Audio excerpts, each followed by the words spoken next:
Hi, good day to everyone. I'm Christian F. Capsa, a student at Mapua University with a bachelor's degree in bioengineering. Today I will be presenting my undergrad thesis entitled Fabrication and Characterization of Polylactic Acid Incorporated with Hydroxylated Halosite, shortened as PLA-HHNT composite fiber mass for wound dressing applications via electrospinning. My thesis advisor for this study is Ma'am Ruth R. Aquino. So the fabricated e-spun or electrospun fiber mat looks like this under the naked eye. But upon closer look under scanning electron microscope, you can see the fiber morphology of the material. First, let's go over to a brief introduction of this study. Our body has a self-repairing mechanism, which means it can heal wounds by itself, right? Quite often, however, depending on the severity of the injury, as you can see in the pictures, immediate medical care is required. This issue can emphasize the importance of an appropriate wound dressing. There are different types of wounds. Dry or desiccated wounds will need hydration. Wounds producing excessive exudates or wound fluids needs to be absorbed. Then necrotic tissues would need debridement. And an infected wound needs to be treated with the appropriate antimicrobial agent. Nevertheless, the basic function of wound dressings used in their care remains the same. That is, it acts as a temporary barrier to cover the wound.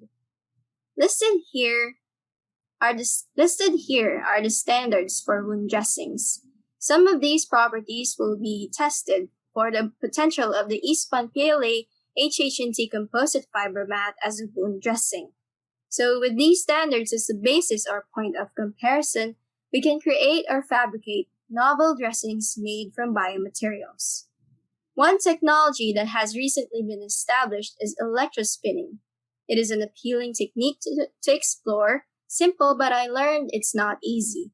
Based on literatures, it's a versatile technique as it can fabricate any type of polymer producing a thin membrane with fibrous morphology.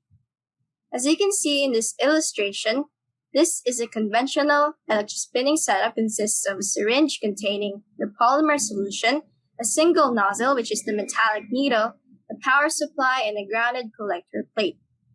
This setup is in a horizontal configuration, but the instrument that I use is in the vertical configuration as it was the one available in the institute. So a strong electric field or high voltage is applied between the needle and the collector plate. The polymer solution is pumped through the needle, and an electrified pendant-shaped droplet of polymer solution emerges from the tip of the needle, then deforms into a conical shape known as a Taylor cone. Then a thin polymer jet stream will shoot out and lands on the collector plate.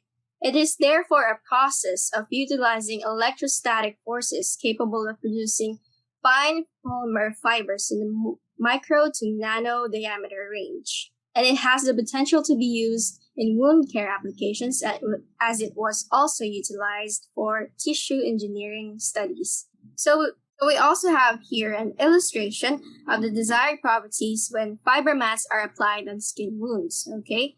So the properties include avoid bacterial infiltration, may allow gas exchange, it may provide moist environment to the wound site, and it may deliver bioactive molecules depending on the materials used to produce the fiber mats.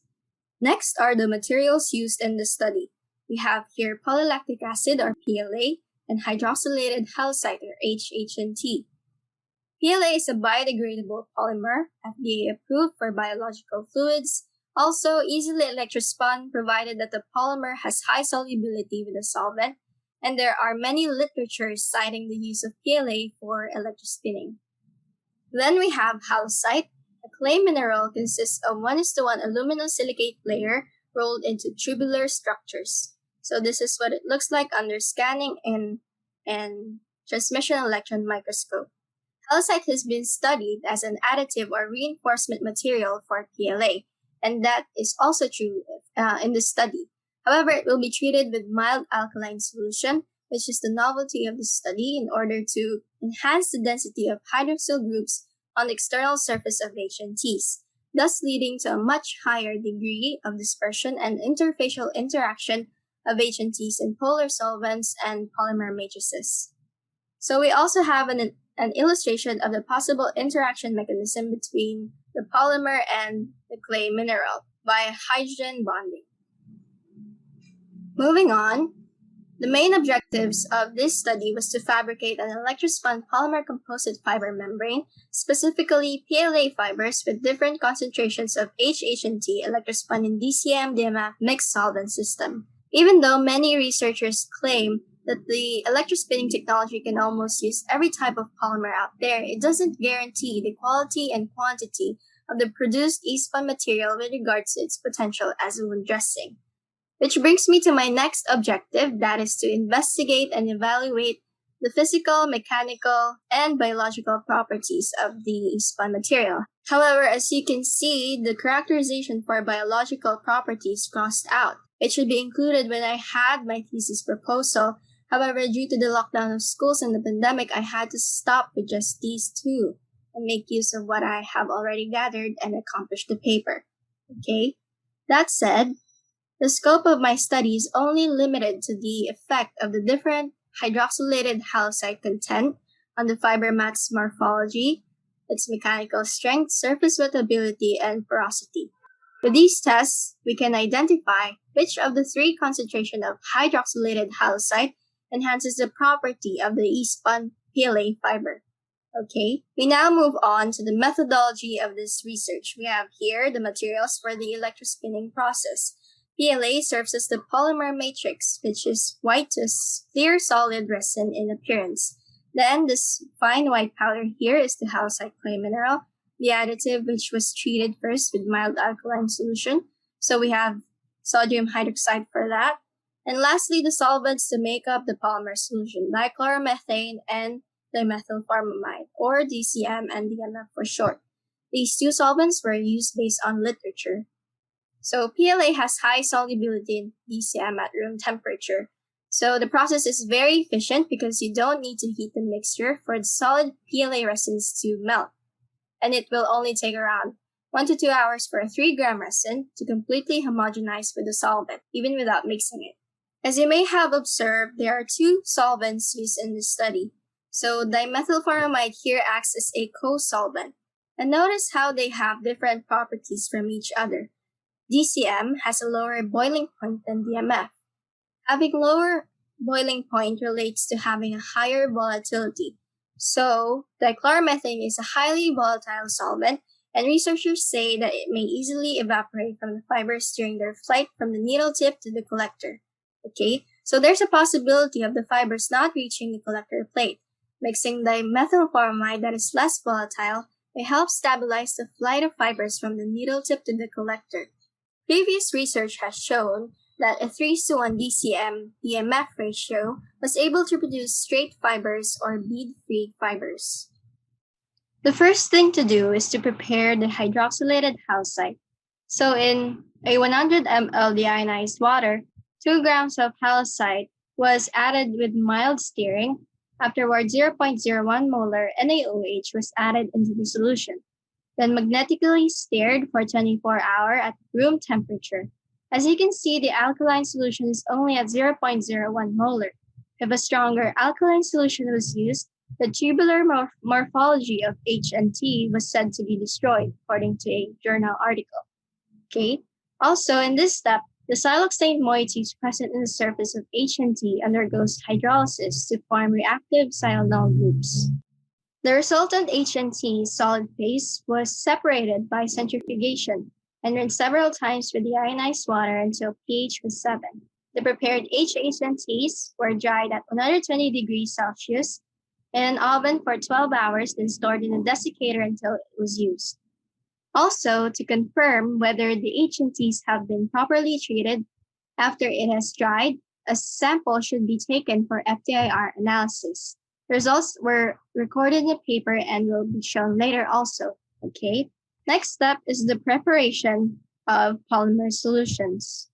So pure PLA solution was carried out by dissolving PLA resins with a 12 weight % concentration in 3:1 DCM-DMF mixed solvent system for about 2 hours at room temperature and then electrospun. By the way, these speakers are only used for illustration purposes.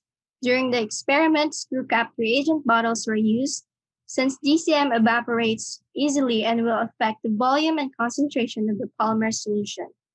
For PLA HHNT composite solutions, on the other hand, PLA resin was first dissolved in 3 parts of DCM solvent, or 75% of the solution, followed by mixing the prepared HHNTs of varying concentrations in 1 part DMF, or 25% of the solution. The 3 concentrations of HNTs, by the way, are 0.5%, 1%, and 3%. And the added amounts of HHNTs were based on the weight of the polymer dissolved.